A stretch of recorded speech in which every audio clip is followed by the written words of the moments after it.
into it. Feel free to subscribe to the channel if you want to weigh in on any of the topics. Good, not good, do it, don't do it. No big deal. Stephen A. Smith. I didn't write these notes down. Stephen A. Smith said that that Devin Booker is the next Kobe Bryant. And then a couple of weeks ago, I saw a clip on Instagram from Brother From Another, the daily sports podcast or digital show, whatever it is, featuring Michael Smith from ESPN as well as Michael Holley, who I believe is a writer in Boston. And Holley said, right now is the greatest era of NBA basketball ever. And I'm bringing that up because Stephen A. to sit here, just because Magic was on First Take earlier today, to sit here and say that Devin Booker is the new Kobe Bryant, like where do some of these guys get this stuff from? And I get it, man. I get it. They have the best platforms. The people who make these statements are Stephen A. Smith. He is the face of sports. He works sports and does sports every day for 10, 12 hours. You got to say stuff. Obviously, with him saying that Devin Booker is the new Kobe Bryant, obviously I went and made a comment on Instagram speaking my two pieces. So I guess it's better to be provocative and just giving your reaction to stuff and just putting it out there. That's what it is. But so I'll get into that in just a second. I wanted to pull back and talk about this weekend with boxing. It was going to be 4 platforms with boxing until the Triller card was postponed due to the positive COVID-19 test by unified lightweight champion Teofimo Lopez, pushed the whole event back until August 14th. So there was only 3 cards this weekend. There was the Showtime card, Showtime Championship Boxing, headlined by WBC middleweight Jamal Charlo against Juan Montiel. On ESPN was Inoue against, this is all championship fights. Inoue against some cat named Michael Dasmarinas. And then we also had on the Zone, you had earlier in the day, you had Munguia and taking on Camille Ziramita. So what I'm bringing this up for is we had all of this boxing on 3 platforms. I don't know if I really saw one meaningful fight.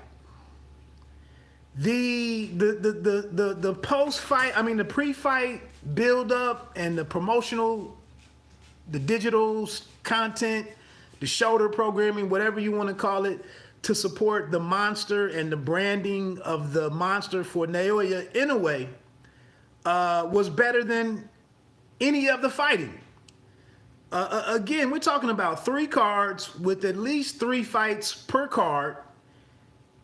And after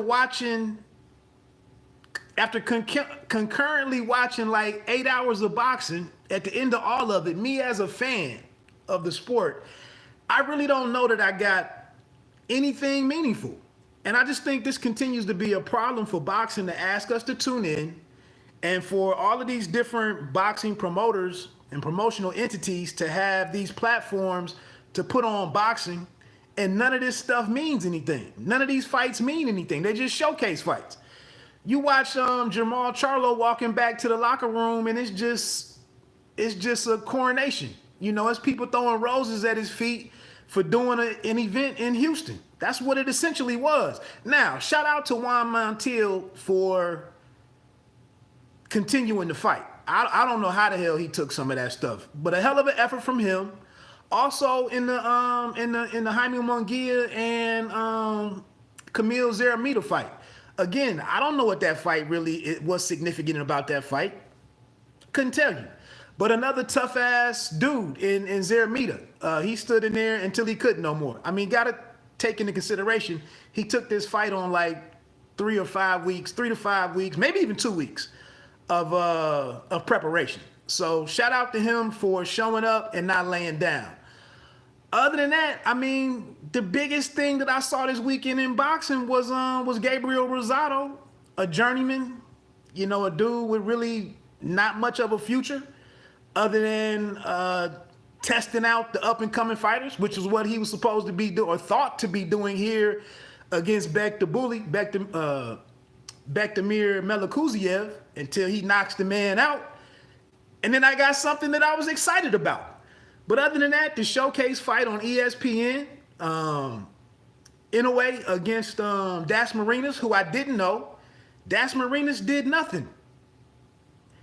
Shout out to him for being tough. He got up from a liver shot, I believe, and made it a couple of rounds. But there was no intrigue on that fight. Michaela Mayer against Erica Farias.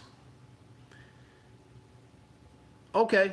Even the Dog Bay and even the Isaac Dog Bay and Adam Lopez fight, it was up and down. It ended up being a pretty decent fight, but again, all of those hours of boxing, and really nothing really compelling for the fans, unless you like one of those particular fighters. I mean, if you're a huge Jamal Charlo fan, I guess you were happy, but. Now, and I say this to say, and I can move on to the NBA stuff.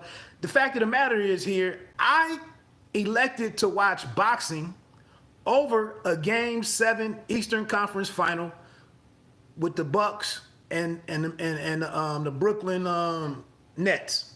I guess I'm Boo Boo the Fool for trying to support boxing over a Game 7. Now, I was flipping between channels for a minute and checking some of it out.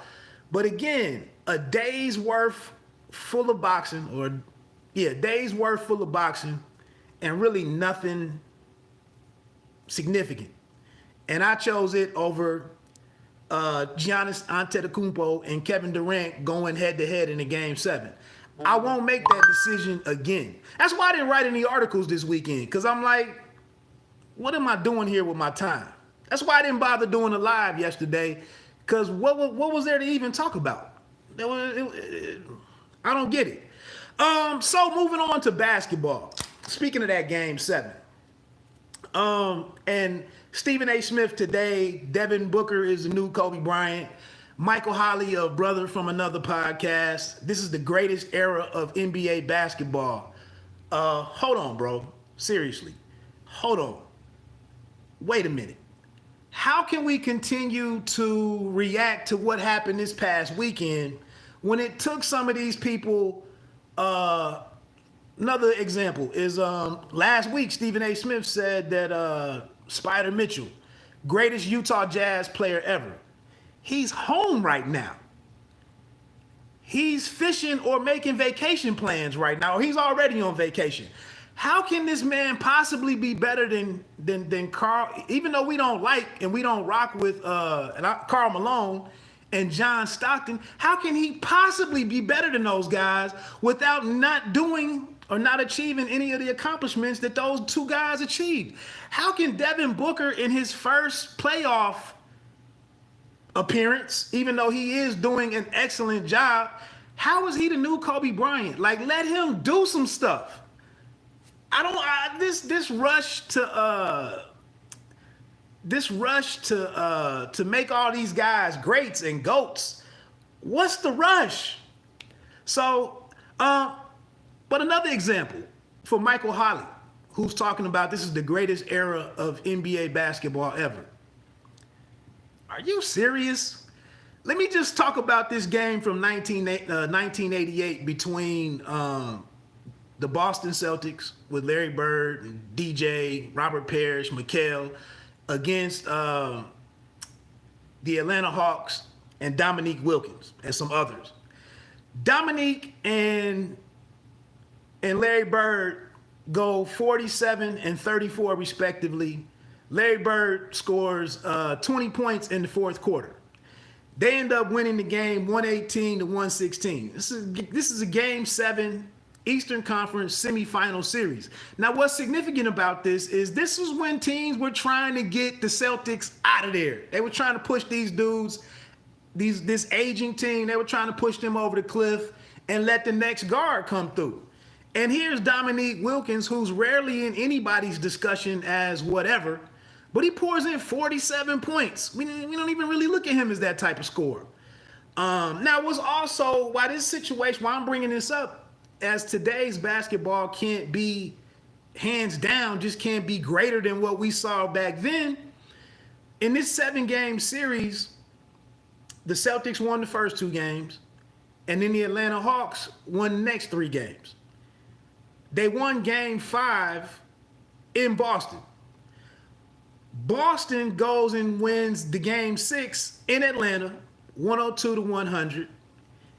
And then they come back, get the Game 7 back at home and on the parquet floor. I can't remember what the old arena was called. And then they win this 118-116 game with Bird knocking down 20 points in the fourth quarter. How can what we're seeing right now be the greatest era of ever? It's just not true. It's just you're watching it right now. Now, let me get ready to wrap this up. Sitting here watching like I said, that was one of the fascinating things with this postseason, is the fact that we're getting to see all of these new players. Who knew Chris Middleton could do what he's been doing the last 2 or 3 weeks? We see a resurgence from Reggie Jackson out there as a Clipper, with the Clippers advancing to the Western Conference Final. We see Devin Booker winning an opening conference championship game without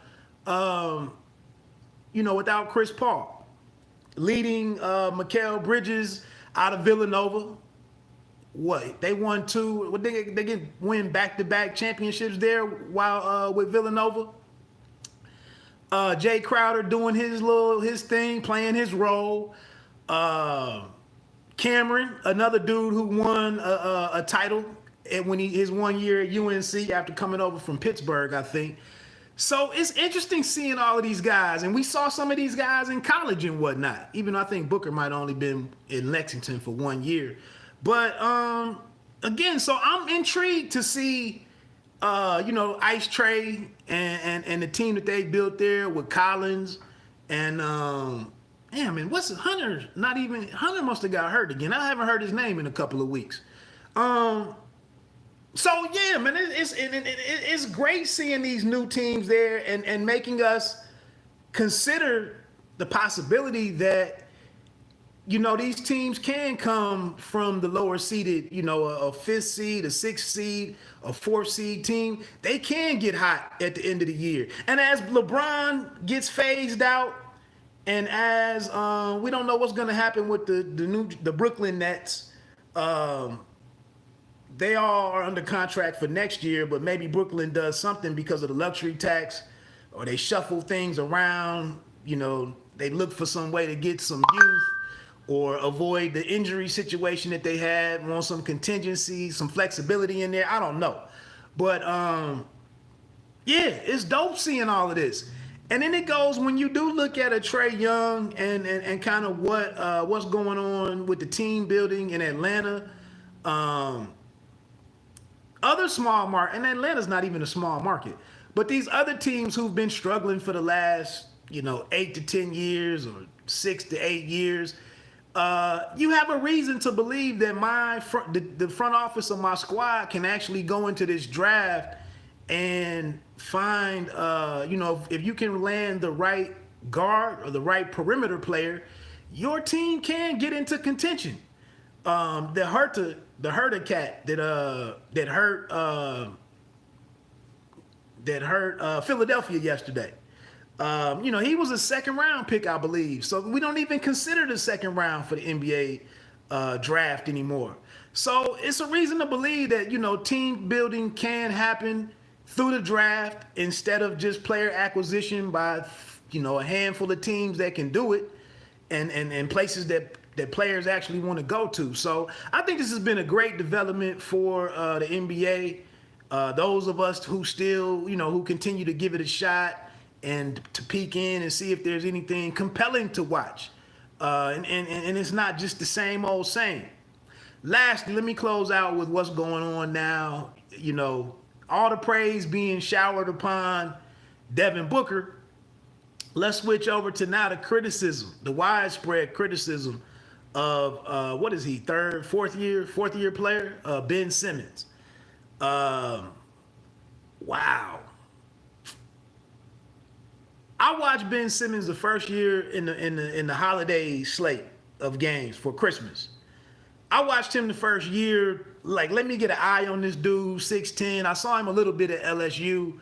And the league was crazy, and the fanfare and all of the analysts talking about Ben Simmons. Ben Simmons, this is rare, and this mix of height and all this stuff. I watched him that first year in the Christmas game. It was the first chance I really got to watch him, in action. And I'm like, this dude doesn't look at the hoop. It was all this east-west stuff all day long, or on a east-west, not going towards the hoop. I'm like, what is this dude's specialty? Like, I'm not seeing the excellent passing, no post-up game. He's definitely not shooting the ball. He's pretty good in transition. I was critical of him then because I saw him let 6'4" Russ Westbrook get a dunk, a fast break dunk that he didn't challenge. And I'm like, why are you 6'10" and you're not challenging? And you're not a scorer. Like, this should be part of what you do. Challenging anything going to the rim, especially anyway, I'm getting sidetracked. I was like, something is wrong here. And now here it is, 3-4 years later, the dude is getting just roasted. I mean, he's getting trashed. Stephen A said earlier that after this playoff performance, not looking at the rim, not attempting shots, not figuring out some way to affect the game or impact the game positively, that he has to go. I think there's big money wrapped up in him, though, so that makes it somewhat difficult. I think he's making in the high 20s or the low 30s per year at this point. So how do you get rid of that? How do you convince another, another GM out there, another team? How do you convince them to take him on at that cost? But the thing is, though, are we going to do anything about Ben Simmons' mental health?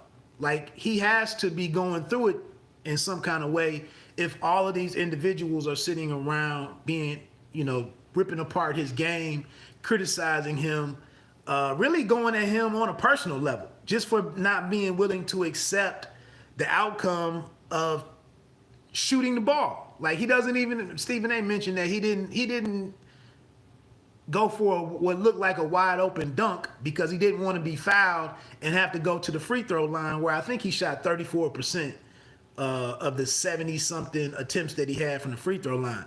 So, this is a guy who has to sit around and hear all of this stuff until next season, and then to continue to hear it next season as this becomes more of an issue. Was already heavily discussed and making the rounds in social media when we were told that he was working on his jump shot. And that's one thing that's very discouraging about the NBA game and trying to look at the effect of NBA coaches sometimes, if you look at it on this level. But here's a guy that's 6'10" that doesn't even have any post moves. And to me, it's shameful that Doc Rivers and his staff, like, they can't even do anything with this young man to give him some places to be comfortable on the court to try to score. We just saw a beautiful thing, a very compelling thing, a very interesting storyline with Giannis Antetokounmpo, figuring out that he can't waste 8 to 10 shots a game shooting from behind the arc just because basketball has become a three-point shooting game or a three-point shooting contest.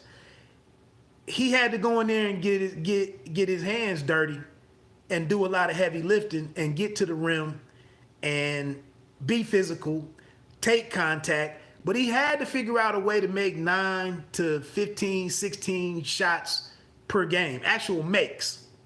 And you got to get it done.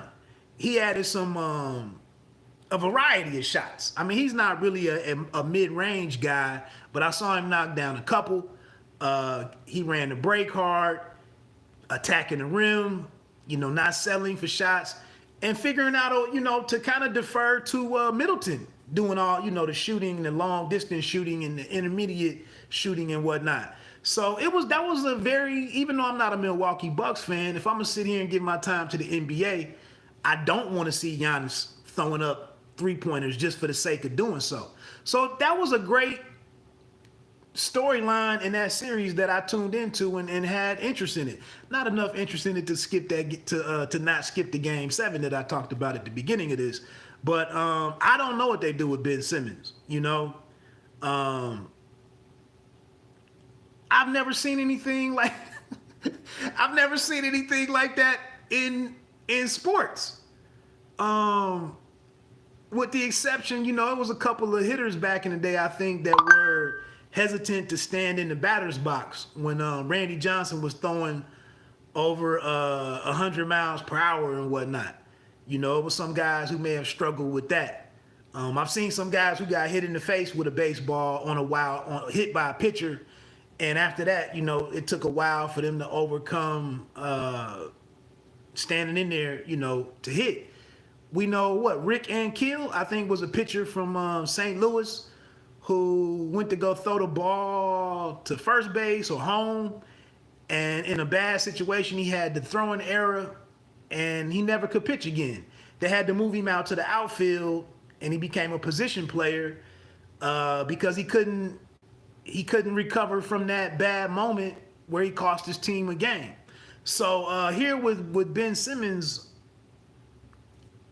what do you do, bro? I mean, you're 26 years old and afraid to play the game, and you just can't afford to have in a game with 5 people on the court at one time or in play at one time. You can't afford to have a guy, what is that, 20%? You can't afford to have 20% of the team not actively participating in the goal each possession to score a bucket. So it'll be interesting to see how things play out for him. Does he toughen up and figure out, like I said, add a post game? But again, if you don't, it's going to be hard to commit to trying to score in the post if you don't want to get fouled and get sent to the free throw line where you have to shoot free throws. So I don't know what that young man does. I'd like to see something positive happen. But again, player development and skills development in the NBA doesn't always seem to be a direct function of coaching staffs. That's about it, man. Let me get on out of here. Somewhat decent, weekend of sports in its entirety, if you consider everything. That's it, man. Pay me no mind, sports and entertainment. Oh, there was one other thing I was gonna mention. Oh, check out that fatherhood movie on Netflix. Kevin Hart, Deborah Ayorinde is in there briefly, and the sister from She's Gotta Have It, Spike Lee's series that had 2 seasons on Netflix. Check it out. I'm gonna talk about it on the episode of It's Always Personal that I'm getting ready to put up later on tonight. So let me get on out of here, man. You don't have to be great to start, but you have to start to be great.